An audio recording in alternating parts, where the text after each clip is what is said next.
Boa noite a todos e todas. Tão bom voltar, né?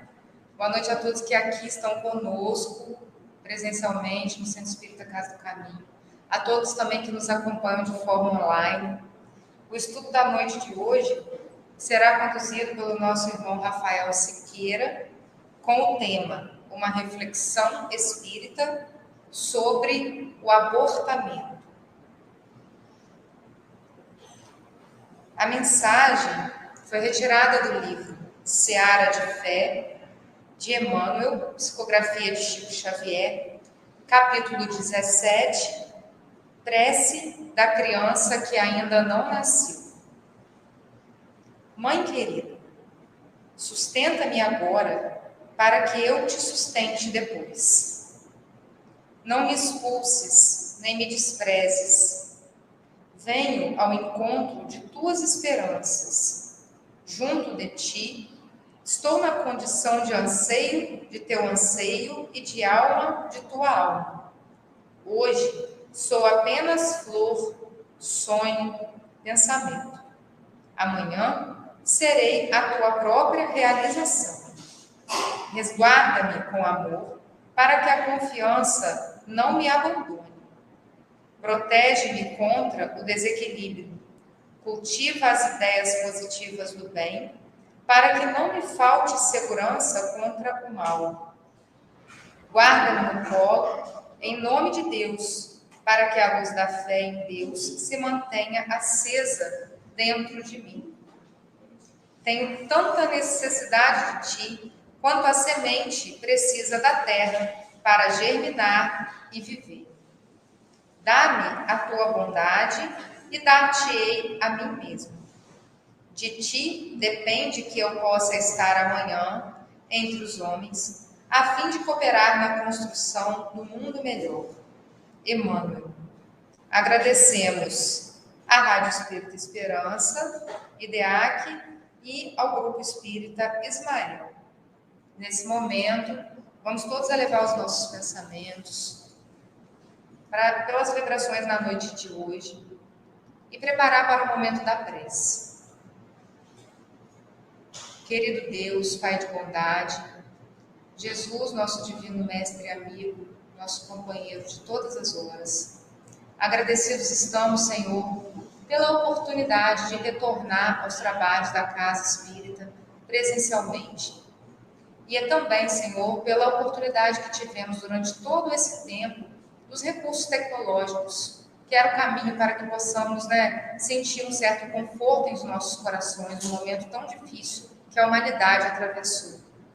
Te pedimos, ó Pai, de uma maneira muito especial na noite de hoje, que o nosso palestrante, o nosso irmão, que vai conduzir nosso estudo, tenha todo o amparo necessário da espiritualidade ao tocar num tema tão delicado e tão importante. Esteja conosco o Senhor agora e sempre, que assim seja. E dessa forma, passo então a palavra ao nosso irmão Rafael. Rafael, seja bem-vindo e é com você. Muito obrigado. Muito boa noite, meus caros amigos, minhas queridas amigas. Eu peço a Jesus, o amigo de todas as horas, possa nos envolver, nos guardar a todos em vibrações de saúde, de alegria e, sobretudo, de muita paz. Quero cumprimentar a todos que estão no salão.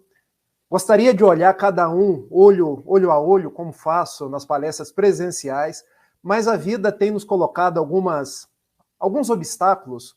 O fato hoje de estar em Niterói, com a minha esposa, com a minha filha, Niterói eu acho que já foi mais perto de Bom Jesus, porque sempre que a gente toma um ônibus, a gente fica aí 5, 6 horas dentro do ônibus.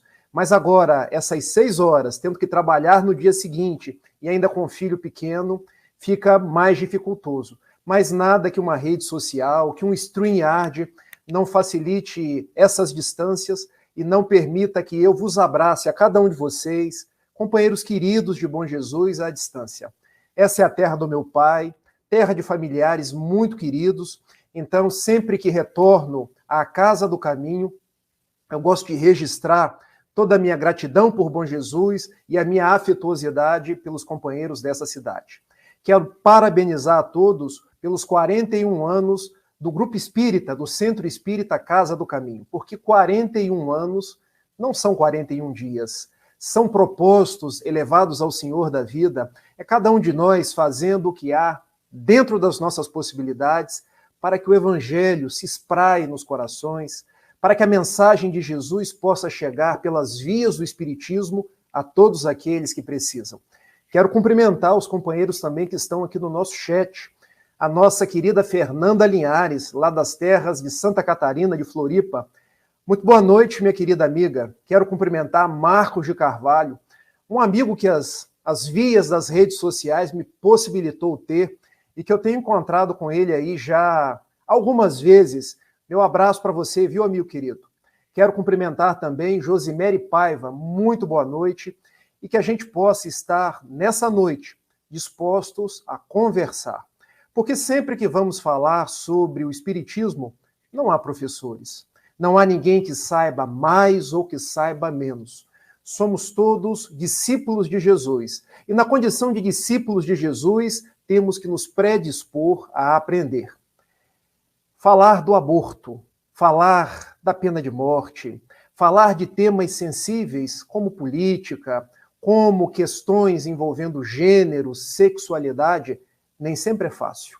Mas eu tenho certeza que as páginas lustrais da codificação espírita, Livro dos Espíritos, Evangelho, Livro dos Médiuns, o Céu e o Inferno, a Gênese, as obras básicas, mais aí as obras que são secundárias, as obras de Emmanuel, de André Luiz, de Joana de Ângeles, os exemplares da Revista Espírita nos dão um norte para que a gente fuja do nosso subjetivismo, daquilo que é o ponto de vista da nossa pessoalidade para trabalhar conforme a proposta do alto, a proposta de Jesus.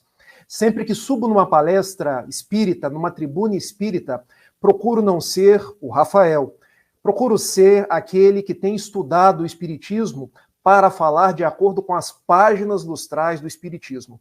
Então, o meu posicionamento não vai ser um posicionamento de esquerda, de direita, um posicionamento de centro, mas vai ser um posicionamento dentro das minhas limitações, mas aquilo que nos diz a obra espírita. Sintam-se à vontade para concordar, para discordar, para trazer considerações, mas sabendo que eu estou abraçando a todos e imbuídos estamos de estudar, porque a mensagem de Jesus é, sobretudo, a mensagem do amor. Ele que nos diz em João, capítulo 15, versículo 12, o meu mandamento é este, que vocês vos amem como eu vos tenho amado. E também nos diz no Evangelho de João, capítulo 13, versículo 35, os meus discípulos serão conhecidos por muitos se amarem. Então, sempre que vamos falar sobre um tema polêmico, temos que falar conforme a doutrina espírita. E a premissa básica, amor. O amor tem que ser o nosso norte. Considerações espíritas sobre o abortamento. Há uma questão no Livro dos Espíritos, que, aliás, não sai da minha cabeceira, está sempre do meu lado. O Livro dos Espíritos, o Evangelho e essas obras todas que eu fui citando, estão aqui pertinho de mim, que é a questão de número 880. Vamos começar pela 880. Qual o primeiro de todos os direitos naturais do homem? Uma pergunta que é feita por Kardec aos benfeitores. E olha a resposta dos espíritos: o de viver. Por isso é que ninguém tem o direito de atentar contra a vida do seu semelhante, nem de fazer o que quer que possa comprometer-lhe a existência corporal.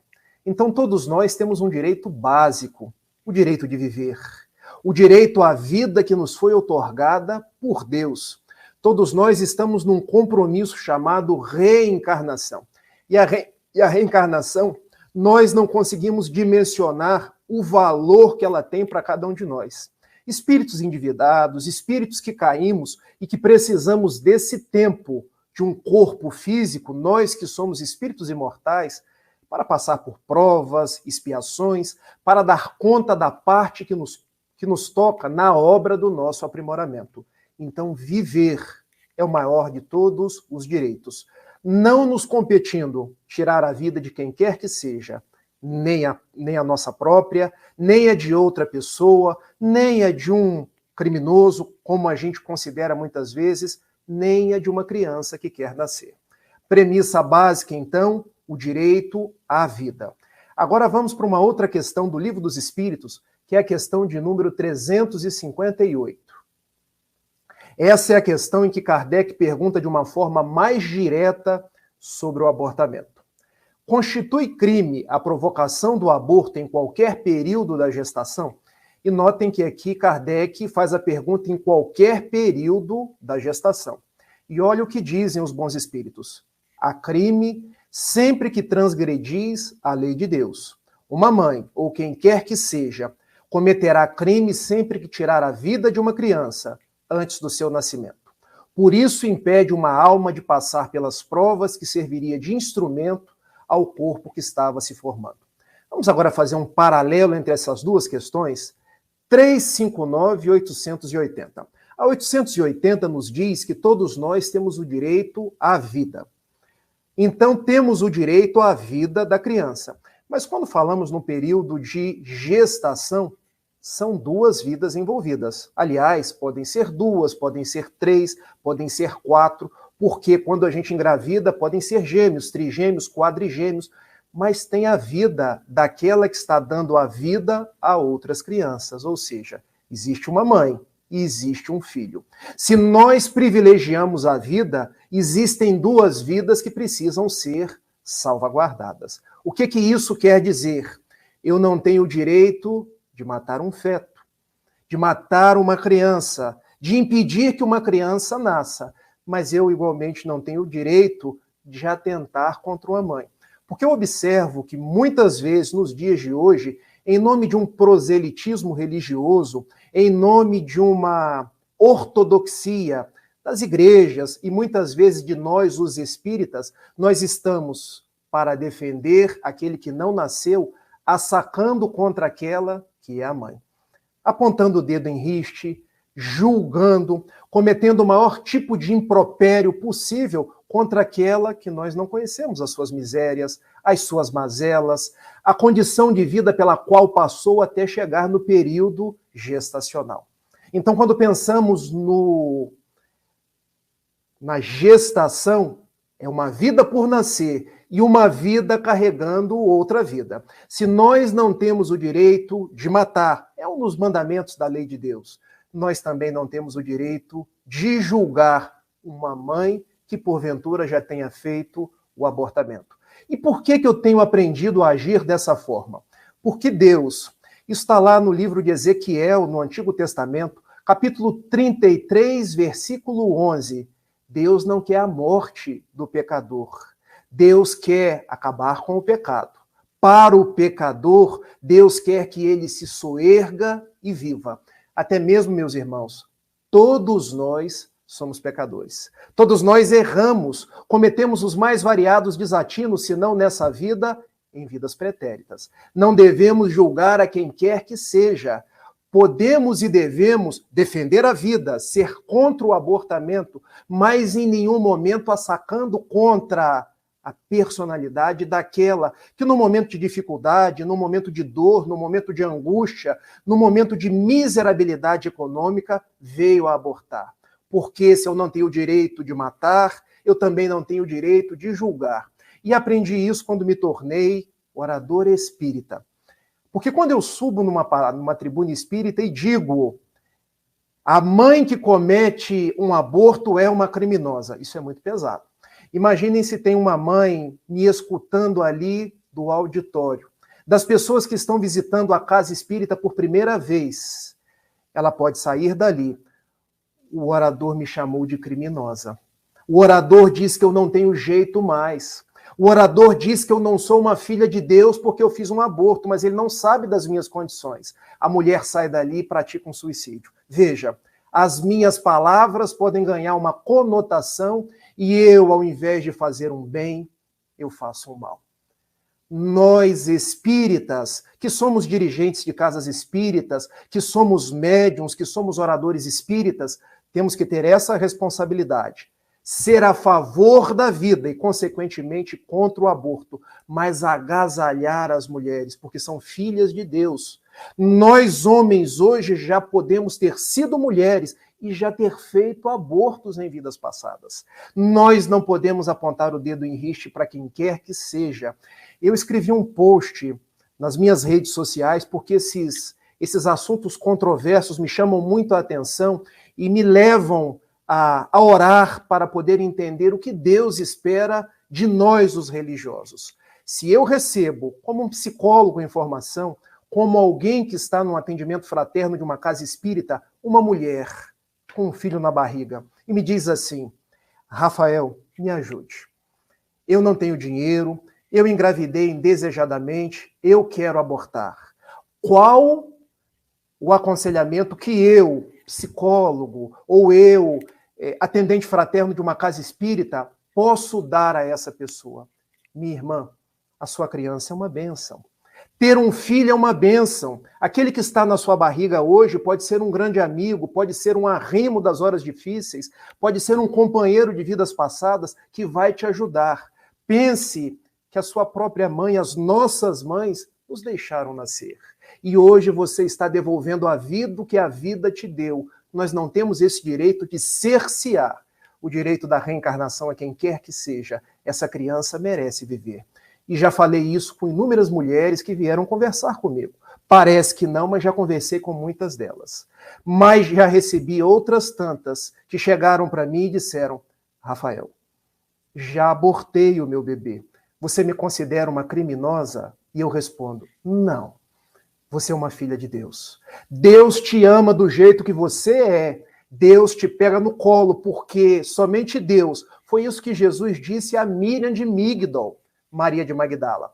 No belo livro de Humberto de Campos, Boa Nova, a psicografia de Francisco Cândido Xavier.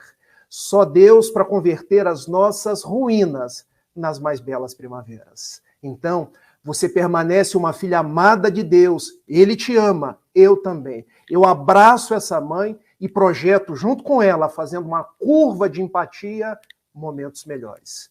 Então, meus amigos, nos compete amar a criança que está no ventre, querendo nascer, e que nós devemos salvaguardar a vida. Nos compete amar a mãe, que no auge de um desespero, às vezes vítima de um estupro. Eu aqui não estou dizendo que eu estou a favor do abortamento em caso de estupro. Eu estou dizendo que eu já recebi pessoas que vieram a mim, em um caso muito específico. Eu terminava uma palestra sobre abortamento aqui em Niterói. Uma menina veio até mim e disse: eu fui estuprada. O que eu faço? E eu disse para ela: a sua criança é um filho de Deus, assim como você é. Não vincule o seu filho ao ato da violência, porque o seu filho pode ser um grande amigo e vai ser alguém que vai te socorrer no momento das suas maiores dores, mas está nas suas mãos o poder de decidir. Se você perguntasse a minha opinião, eu chegaria até você para que nós pudéssemos fazer uma corrente e te auxiliar a ter esse filho.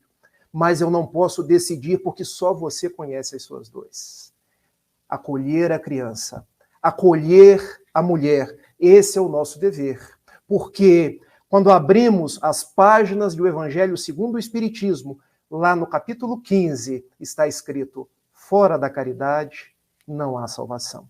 Então devemos ter caridade para com aquele que quer nascer, mas também para com a mãe, que muitas vezes passa momentos de muitas dificuldades. E se já abortaram, merecem o nosso acolhimento. Eu fiz esse preâmbulo inicial, já vejo aqui várias mensagens. Eu vou ler essas mensagens aqui até para ter um direcionamento do que eu vou falar. A Sônica Angélica Azevedo está dando boa noite, a Fernanda está dando parabéns aí aos companheiros, o Marcos de Carvalho está dando um viva ao Centro Espírita Casa do Caminho, o Marcos está dizendo do direito à vida digna, ao direito ao nascimento com vida, e glória a Deus nas alturas. Eu acho que eu li todos os comentários. Vamos agora contar alguns casos, porque nos casos a gente consegue ter aí um dimensionamento de como a gente deve se pautar quando chegamos à concretude da reflexão do abortamento nos dias da nossa atualidade. O primeiro caso que eu quero contar, ele ocorreu no interior da Bahia. Era o ano de 1927. Havia uma mãe, Dona Ana, ela já tinha 12 filhos, engravidou do 13º. E ela ainda, ao seu médico, ao seu obstetra, que a ajudou a ter os 12 anteriores, ele disse: Dona Ana, você já está com uma idade avançada. Você não aguenta mais ter um. Veja, se você prosseguir com essa gravidez, você pode vir a óbito. Então, já não será mais um aborto, será um procedimento terapêutico. E eu quero aqui fazer um apêndice, porque se o Livro dos Espíritos fala, na questão 358, que o aborto é contrário à lei de Deus, na questão 359, que é logo a posterior, ele diz que existe um caso em que o aborto é permitido. Todas as questões do Livro dos Espíritos que eu estou falando, eu estou lendo, para que não fique nada daquilo que o Rafael está dizendo da cabeça. Diz a questão 359. No caso em que o nascimento da criança puser em perigo a vida da mãe dela, haverá crime em sacrificar a criança para salvar a vida da mãe? E olha a resposta dos bons espíritos. É preferível sacrificar o ser que ainda não existe a sacrificar o que já existe. Então o médico disse a Dona Ana: sacrifique o seu filho, porque senão a sacrificada será você. Você não aguenta mais ter um. E Dona Ana, aquela mulher baiana, nordestina, ela disse assim: olha, eu já tive 12. Se eu morrer para dar à luz ao meu filho, eu tenho esse compromisso, porque é filho das minhas entranhas. E ela prosseguiu. Teve uma gravidez muito difícil, teve pressão alta na gravidez, ela quase desencarnou. Mas em 5 de maio de 1927, enquanto o trem passava, na época ainda passava trem ali em Feira de Santana, ela tem o seu 13º filho, que foi registrado com o nome de Divaldo Pereira Franco. Imaginem. A mulher a quem eu me refiro é Dona Ana Franco, mãe daquele que hoje tem 95 anos de idade. E há mais de 70 anos vem falando do Espiritismo, vem falando das bênçãos de Jesus, vem com uma obra na Bahia, de 15 de agosto de 1952, fundada junto com seu primo, Nilson de Souza Pereira, e sob os auspícios da veneranda Joana de Ângeles, atendendo a mais de 3.000 pessoas por dia. Então, o filho que trazemos no nosso ventre, e que muitas vezes o médico aconselha o abortamento para salvar a nossa própria vida, ou porque vai ser uma gravidez difícil, ou porque aquela criança pode ter algum mal congênito, a gente não sabe quem está ali. Pode ser um benfeitor da família, pode ser um benfeitor da localidade, pode ser um benfeitor da própria humanidade. E assim, Dona Ana, a mãe nordestina, permitiu que viesse ao mundo Divaldo Pereira Franco. E pelas suas mãos, mais de 250 livros de Joana de Ângeles, de Manuel Filomeno de Miranda e de outros tantos espíritos que nos trazem as propostas do Espiritismo para a vivência dos dias atuais. Quando estivermos grávidos, porque quem fica grávido não é apenas a mulher, mas também o homem, pensemos, o direito à vida deve ser salvaguardado. O Espiritismo, como uma doutrina cristã, ele é a favor da vida e contrário ao aborto. Aliás, vamos ressignificar algumas palavras. O Espiritismo não é contrário a nada, porque nós temos livre-arbítrio. O Espiritismo é sempre a favor da vida, porque a criança quer nascer. A favor da vida, porque o criminoso que nós queremos matar, ele tem direito de viver. E se precisar passar alguns anos na cadeia, que passe. Mas é vivendo que se aprende. O Espiritismo é a favor da vida, porque nós não devemos praticar a eutanásia. Porque os momentos que passamos no corpo, aqueles momentos finais, pré-desencarnação, são momentos de aprendizado. Então, quando pensarmos em Espiritismo, nós somos a favor da vida, a favor da natureza, a favor de tudo aquilo que edifica, de tudo aquilo que nos fala do amor. Essa é a primeira história. A segunda história, que a mim cala muito fundo, porque eu sempre gostei de música clássica, dos grandes tenores. E um deles, nascido em 1958, na cidade de Laiatico, na região da Toscana, na Itália.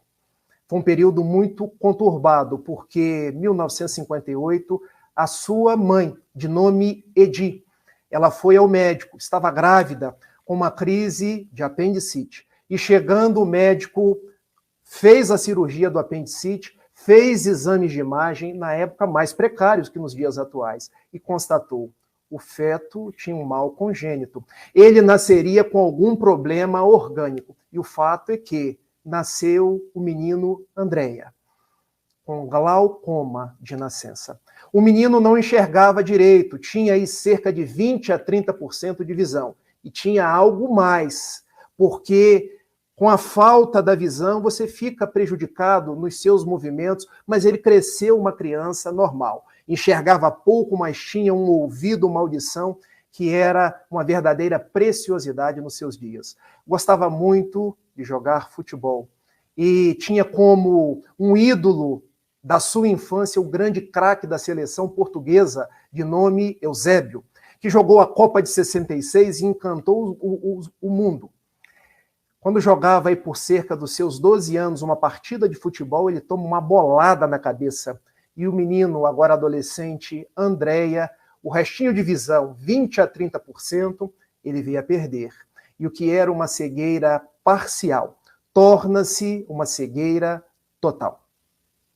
E o curioso é que, mesmo cego totalmente, ele desenvolve ainda mais a sua audição. Começa a tocar piano no coro da igreja, começa a tocar nos barzinhos, a se engalanar com uma voz de tenor, uma voz aguda que encantava as pessoas. E aos 33 anos, Andréia, cujo sobrenome era Bocelli, foi descoberto por ninguém menos que Luciano Pavarotti, que, vindo daquela estrutura da música clássica italiana, Luciano Pavarotti, Enrico Caruso, entre outros, percebeu que naquele menino havia uma promessa. Pouco tempo depois, Andrea Bocelli torna-se um verdadeiro virtuoso, a ponto do próprio Luciano Pavarotti reconhecer que o seu afilhado, Andrea, já cantava mais do que ele. E por que eu trago a história de Andrea Bocelli para cada um de nós? Porque quando a sua mãe, de nome Edi, foi ao hospital para curar uma crise de apendicite, foram feitos exames de imagem e diagnosticado um problema na formação daquele feto, o médico aborta essa criança e ela: não aborto. O problema que tiver continuará sendo meu filho, e eu criarei para os dias da posteridade. Mas, dona Edi, pode vir sem uma mão. Se faltar a mão dele, ele terá as minhas. Mas, dona Edi, pode faltar perna. Se faltar pernas dele, ele terá as minhas. Dona Edi, pode vir cego. Se ele vir cego, serão os meus os seus olhos. O menino veio parcialmente cego, tornou-se cego por completo e ainda hoje encanta o mundo com a sua voz.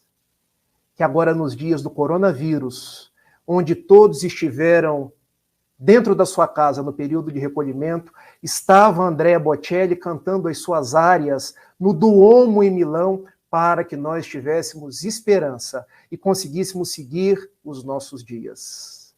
Não abortar. Permitir que aqueles que querem vir ao mundo possam vir. O benfeitor Emmanuel, numa obra chamada Roteiro, ele nos diz que existem, habitando no planeta Terra, cerca de 20 bilhões de pessoas. Como assim, Rafael? Nós sabemos de uma estatística bem menor, porque hoje, encarnados, nós somos 7,8 bilhões de pessoas. Mas, se somarmos os desencarnados, nós somos 20 a 21 bilhões. Porque aqueles que estão do lado de cá são os que vão reencarnar e estarem vivos um dia. E percebam, se lá tem 21 e aqui tem 20, é porque lá tem 3 para 1 que existe do lado de cá. Ou seja, a fila da reencarnação está grande. São muitos os espíritos do lado de lá que precisam retornar para poder dar conta das suas dificuldades, para poder ressignificar os seus passos, para poder dizer a Deus que se melhoraram. Então, quando uma mãe aborta, está fechando a porta do arrependimento, está fechando a possibilidade da maturação espiritual, está dizendo a um espírito que quer reencarnar, eu não deixo. Eu não estou em condições. Eu estou fechando essa possibilidade. E detalhe, possibilidade que uma mãe um dia também teve. Eu me recordo quando vim para a cidade de Niterói, no ano de 2003, e eu que achava, me permitam a brincadeira, eu que era um jovem que amava os Beatles e os Rolling Stones, e me achava cheio de esperanças, uma pessoa boa, recebi uma carta do benfeitor Camilo, que é o guia espiritual de José Raul Teixeira, que me contou alguns trechos do meu passado. Gente, a gente acha que tem um passado faustoso, porque todo mundo se imagina um rei, um príncipe, alguém que já teve púrpura no mundo. Não. Nós já andamos em caminhos bem tortuosos.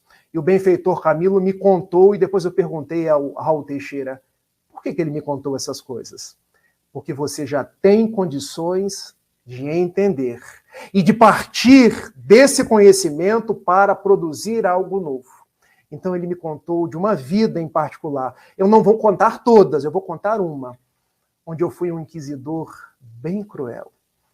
Matava as pessoas, jogava em porões infectos, estimulava confissões espúrias, tudo isso que a gente vê nesses filmes da televisão.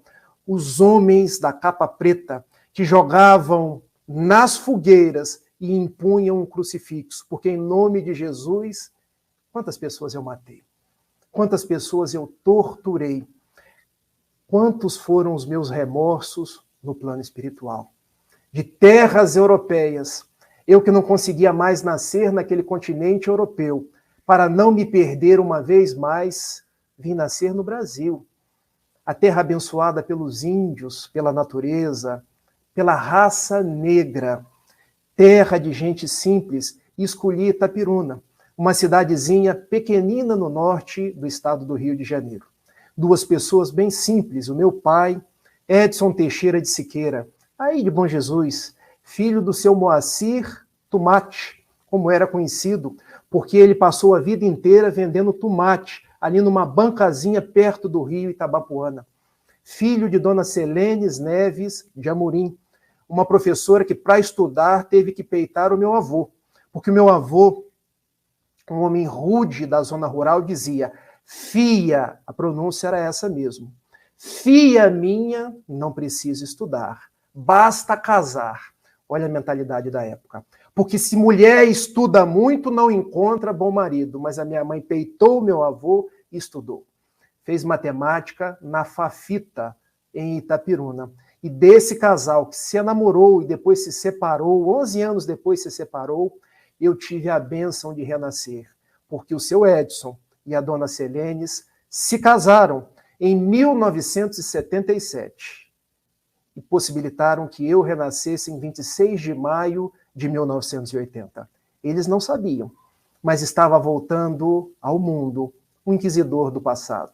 Alguém de uma personalidade que precisava ser burilada, ressignificada pelos caminhos do Evangelho e de Jesus. Imaginem-se, dona Selenes. Edinho, nós não temos dinheiro. Você ainda hoje não tem sequer uma carteira assinada. E eu dou aula na Fafita, dou aula no colégio estadual, preciso ter 2 matrículas, trabalhar de manhã em Itapiruna, trabalhar de noite em Cambuci. Como é que nós vamos dar conta desse menino? Eles deram conta. E eu hoje estou aqui, graças à minha mãe, graças ao meu pai, dizendo para cada um de vocês: tenham os seus filhos. Os seus filhos são bênçãos. Os espíritos precisam reencarnar porque são filhos de Deus. Dizia Gibran Khalil Gibran no livro O Profeta: vossos filhos não são vossos filhos, são os filhos da ânsia de Deus por sua natureza. Vêm através de vós, mas não são vossos. Vocês são apenas os arcos, vossos filhos são as flechas, e o grande arqueiro atira por vós para que a flecha atinja o seu objetivo. Então, nós, os pais, somos flechas. Podemos, sim, fazer o método contraceptivo antes. Tomar a pílula para não engravidar, fazer qualquer método, porque um casal pode programar o tempo de ter o seu filho, mas não pode, depois que o filho vem, querer programar e matar aquela criança. Então, eu que recebi a oportunidade do seu Edson, da dona Selenes, que tinham uma vida difícil, mas me deixaram nascer, eu estou hoje dizendo para vocês, vamos preservar a vida, vamos defender a vida, vamos lembrar agora de uma outra criança, essa nascida um pouco antes, em 1971, filho de uma empregada doméstica, que saiu de Jequitinhonha, norte do estado de Minas Gerais, para trabalhar na casa de bancários em Belo Horizonte. Na época, 1971, ser bancário era algo nobre, gente, porque hoje ser bancário do Banco do Brasil, da Caixa Econômica, do Itaú, é passar perrengue, é igual professor mesmo. E ela teve um caso com o filho do bancário. Imaginem, o filho do bancário com a empregada. Quando os pais descobriram, mas meu filho, você teve um caso e engravidou a empregada, os dois para fora de casa. Porque a família tradicionalista de Belo Horizonte, não podemos ter essa mancha na nossa reputação. O pai foi para Poços de Caldas, no sul de Minas Gerais. A mãe voltou para Jequitinhonha, norte do estado de Minas Gerais, onde ainda hoje se escutam os uivos da fome, das dificuldades, de todas as misérias. Setembro de 1971. Aquela mãe que podia ter abortado seus filhos, porque eram dois, eram gêmeos. Aquela mãe que não tinha pai, porque o pai foi para um canto, ela foi para o outro. Deixou que os dois filhos nascessem. Um morreu, o outro viveu. E o nome do que viveu, Haroldo Dutra Dias. Imagine. Nascido em Jequitinhonha em 1971, hoje um pregador do Evangelho. Hoje um juiz de direito das Minas Gerais, que fala de psicologia, que fala de Bíblia, que fala de espiritismo e que encanta os nossos corações. A favor da vida, sempre, mas sem atacar as mulheres. E agora eu quero entrar numa outra zona de histórias, para que nós deixemos de ser perseguidores de outras pessoas. Porque os religiosos hoje, eles não se contentam em defender vidas mais, eles querem acabar com outras vidas. E as duas histórias que eu vou contar é para que a gente possa ter certeza disso. Um caso recente. Vamos lembrar juntos. Passou na televisão há cerca de alguns meses. Um tio estuprava uma criança na cidade de São Mateus, norte do Espírito Santo. Uma menina de 6 anos, que vem sofrendo estupro durante dos 6 aos 10 anos. Ou seja, qual a condição psicológica dessa menina? Qual a perspectiva de vida dessa menina? Ela engravidou desse tio. Sem condição financeira nenhuma, sem condição psicológica nenhuma. A única saída, e aliás, permitida pelo Livro dos Espíritos, o aborto terapêutico, porque uma menina de 10 anos não tinha condição física de ter aquela criança sob pena dela própria morrer. Eu preciso fazer um aborto. E qual foi a reação dos meios religiosos? Os pastores começaram a fazer campanhas contra aquela menina, contra os parentes daquela menina. Foram para a porta do hospital, ali no do Espírito Santo, para dizer que aquela era uma prática mundana, que aquilo representava um perigo contra a lei de Deus, que aquilo fazia parte de uma modernidade para acabar com a família, com os bons costumes. Resultado. A menina saiu de São Mateus, no Espírito Santo, e foi fazer o aborto lá em Pernambuco. Por quê? Porque nós, os religiosos, hoje, somos carrascos, julgadores das outras pessoas. Nós não nos contentamos em amar, nós queremos odiar. Guardem isso. Amar a vida, defender a vida, esse é o nosso papel. Odiar as outras pessoas, construir muros que segreguem as outras pessoas, esse não é o nosso papel, não é o nosso objetivo. Eu escutei Jorge Alahá falando outro dia, uma coisa que eu achei fantástica. Ser religioso não é odiar o errado. Guardem isso. Ser religioso é se esforçar por fazer o certo e amar as pessoas. Compreenderam? Ser religioso não é odiar o errado nem quem errou. Ser religioso é se esforçar por fazer o certo e amar as pessoas. Porque hoje a gente quer linchar a mulher que abortou. Porque hoje a gente quer ir para as redes sociais discutir aborto como quem converte votos para as próximas eleições. Porque hoje a gente quer destruir mulheres que a gente não sabe se foram estupradas, se foram vítimas das mais variadas misérias e tragédias, porque hoje a gente atira para depois socorrer. Qual o papel nosso do espírita? Amar sempre, sem julgar.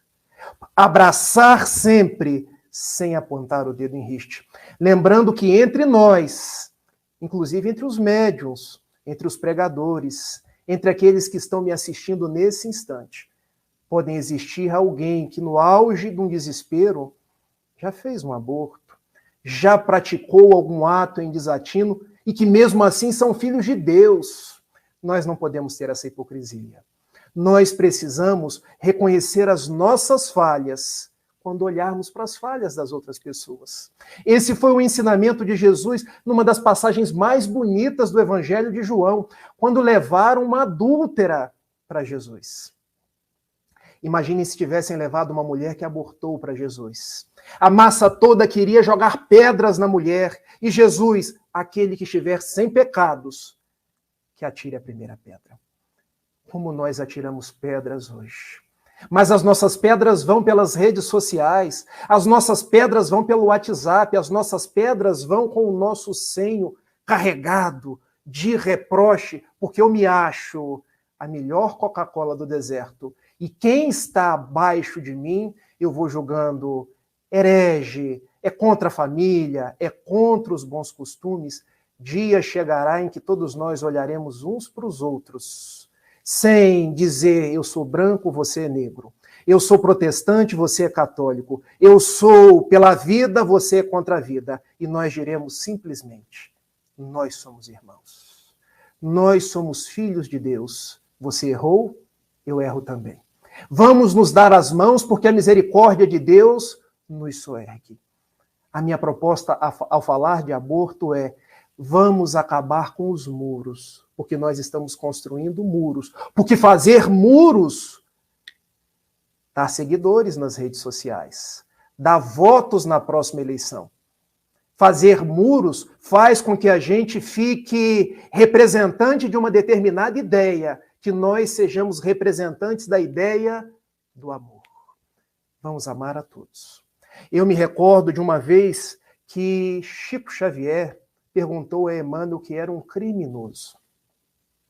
E Emmanuel respondeu: criminoso, Chico, é apenas aquele dentre nós que foi descoberto. E quando Emmanuel respondeu a Chico Xavier, eu engoli seco. Aquele de nós que foi descoberto. Ou seja, temos os crimes dentro de nós. Mas nós reprimimos. Mecanismo de defesa do ego da psicologia para apontar para o outro. Abortista, criminoso, covarde, caluniador. Que nós possamos olhar quem nós somos. Sair de cima do nosso rabo, nos enxergar e fazer uma curva de empatia para as outras pessoas. Uma vez, uma senhora chegou até a mansão do caminho e disse: eu preciso falar com Divaldo Pereira Franco. E a mulher foi levada ao atendimento ao Divaldo. Eu quero morrer. E Divaldo lhe perguntou: por que você quer morrer? Porque eu matei. Eu pelo menos abortei umas 4 vezes, sem contar outras 3 que eu não sei se estava grávida ou não. Então deve ter sido uns 7 abortos. Eu preciso morrer. Eu devo estar com 7 obsessores. E Divaldo Pereira Franco respondeu: eu não estou vendo nenhum. Pode ser que a minha mediunidade não tenha conseguido registrar, mas eu não vejo nenhum. O que eu faço da minha vida? E Divaldo respondeu: Deus te ama. Se nós caminhamos de um jeito até aqui, nós podemos mudar o rumo da prosa e caminhar de outro daqui para frente. Vamos juntos? Como? Eu aqui na Mansão do Caminho tenho 600 crianças, filhos de pais de conhecidos, filhos de mulheres que não podiam criar e deixaram em latas ali na frente, deixaram envoltos em panos sujos e eu peguei para criar. Crie-os junto comigo, mas eu não consigo. Quando eu vejo uma criança, a vontade é de matar. Transforme o impulso de morte, o Thanatos, em impulso de vida, Eros. Porque nós podemos metamorfosear os nossos sentimentos. E a mulher, eu vou tentar. E Divaldo, eu estarei contigo. Olha como nós devemos agir com as pessoas. Eu estarei contigo. Deixa-me ser um pirilampo na noite escura, iluminando a amargura de quem anda na escuridão. Eu não vou jogar as pessoas na escuridão. Eu vou ser o pirilampo para levar luz àquele que não enxerga. E a mulher começou a trabalhar com crianças, trabalhar com moradores de rua, mas as vozes religiosas, porque nós espíritas, eu vi até um post outro dia nas redes sociais que eu achei fantástico. O espiritismo é excelente, nós os espíritas nem tanto. Porque os espíritas da Mansão do Caminho foram até Divaldo. Divaldo, mas você está atendendo essa mulher é uma abortista. Conta na língua do povo aqui que ela já fez uns 7 abortos. Divaldo, você está trazendo uns 7 obsessores a mais para a Mansão do Caminho. E Divaldo respondeu, meu amigo, curioso, eu não vi nenhum obsessor nela. Agora, ao redor de nós, eu estou vendo vários nesse momento, porque Lashon Hará, do hebraico, quando a língua está trabalhando na calúnia, o que não falta é obsessor para poder estimular. Vamos ajudá-la. E os companheiros da Mansão do Caminho começaram a ajudar aquela mulher. Passaram-se os anos. A mulher foi envelhecendo. Foi tornando-se uma matrona cansada, com rugas na pele. E um dia disse a Divaldo, você me devolveu a vida. Não, quem te devolveu foi você. Porque, em verdade, você não queria matar aquelas crianças. Você estava matando o seu próprio sentimento.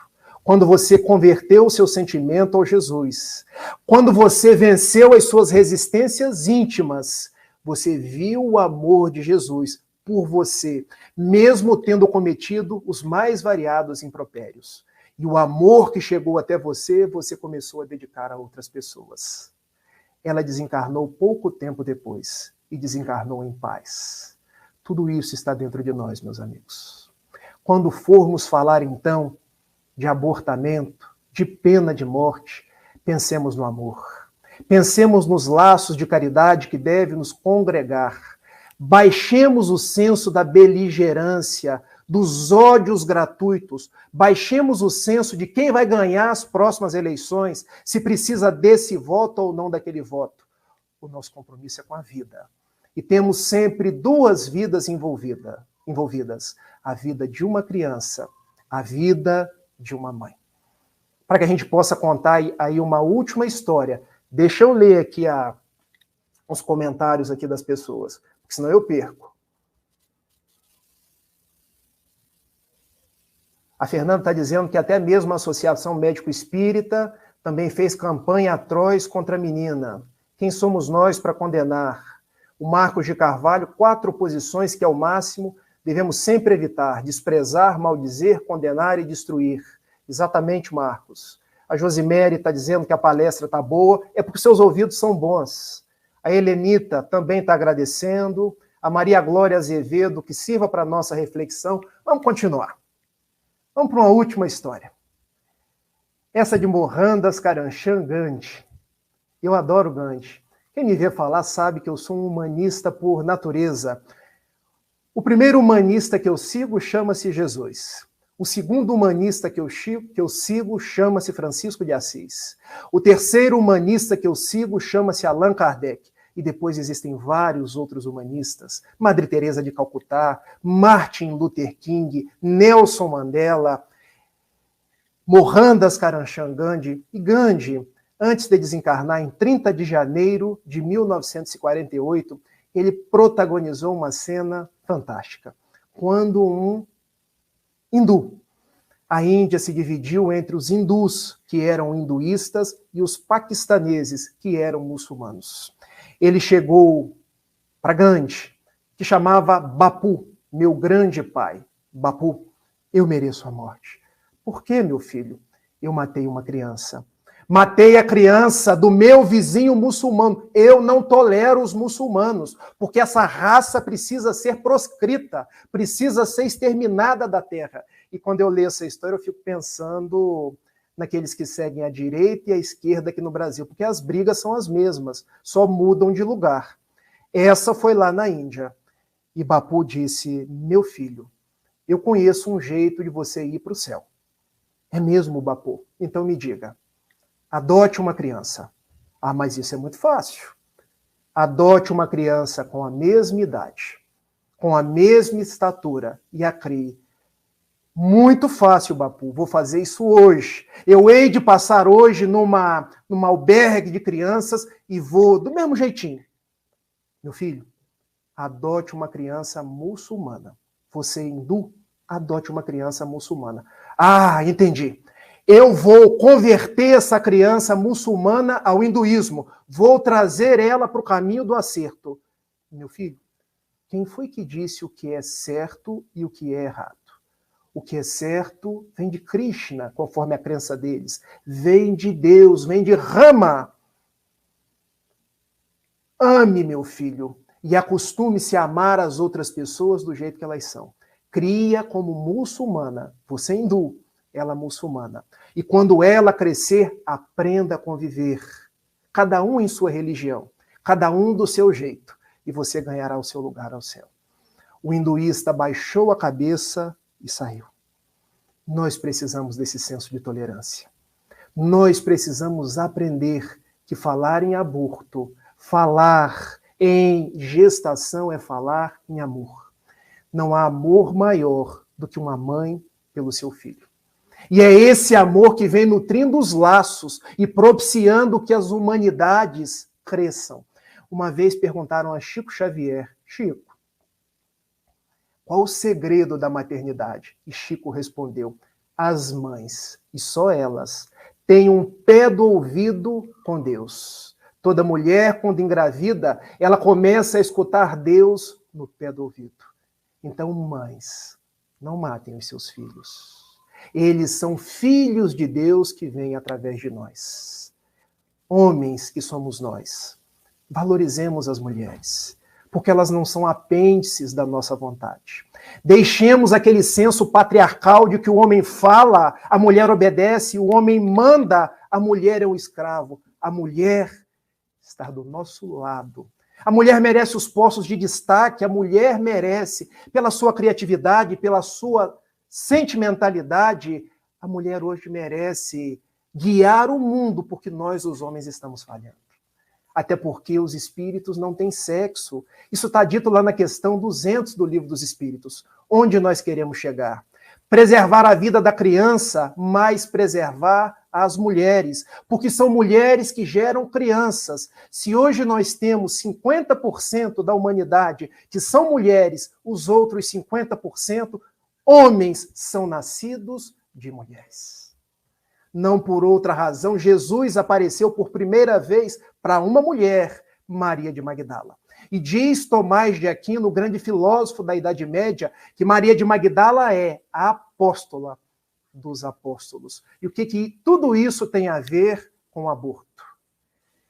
Nós devemos preservar a vida da criança em todos os momentos, mas ao tocar uma mulher, tocar não fisicamente, ao conversar com uma mulher, entender o que se passa na sua intimidade. Entender que ela tem dias difíceis, que ela passa as mais variadas mazelas, que ela tem períodos de depressão, que é chamada de depressão pós-parto. Entender que são muitos os fatores que estão envolvidos para que a gente possa dizer, você é uma criminosa, você errou. Não, você é uma filha de Deus. Você continua sendo amada por Deus e nós, de mãos dadas, podemos ir conforme a oração do benfeitor Emmanuel, dizendo, em favor da vida, em favor da multiplicação daquilo que são os valores do alto, os valores do bem e o amor.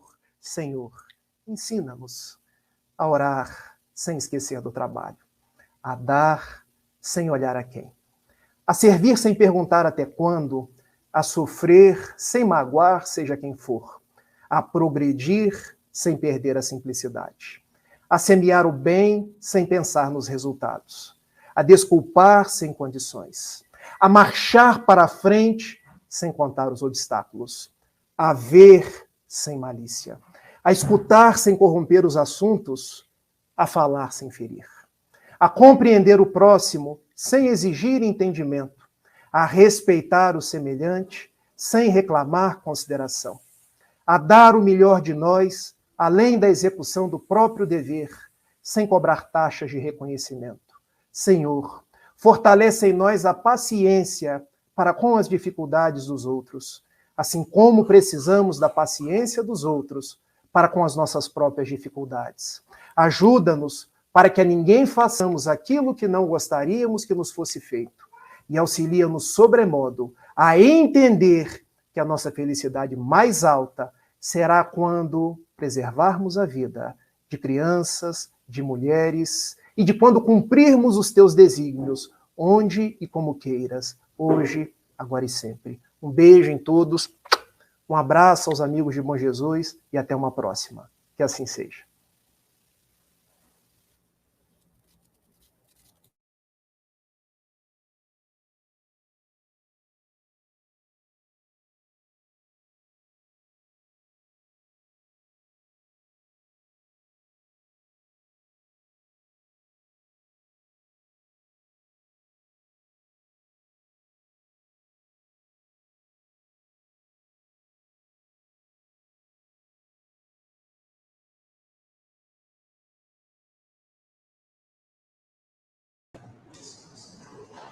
Rafael, agradecemos as belíssimas palavras do estudo da noite de hoje.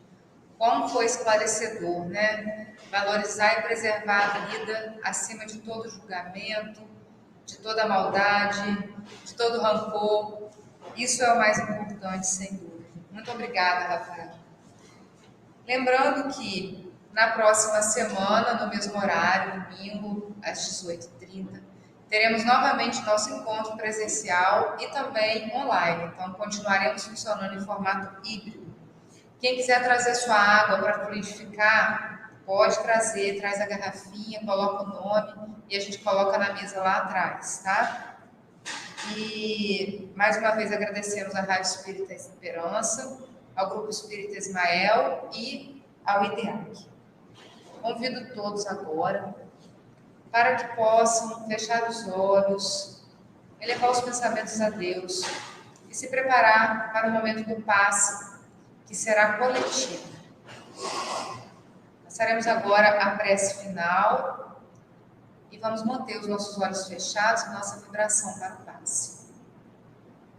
Querido Deus, Pai de bondade, Jesus, amado Mestre, queridos espíritos amigos que conosco estão nesse momento, agradecidos estamos pela oportunidade de reencarnar, de viver no planeta Terra, de trazer mais uma vida de aprendizado, que possamos valorizar cada momento, valorizar nossa vida e que possamos iniciar nossa semana na certeza do amor de Deus para conosco, que possamos refletir nas palavras do estudo da noite de hoje, colocar em prática, para que não julguemos, não apontemos, pelo contrário, que sejamos centelhas de luz do amor de Deus nesse mundo. Elevemos agora os nossos pensamentos e pedimos aos benfeitores da casa que possam colaborar no momento do passe coletivo.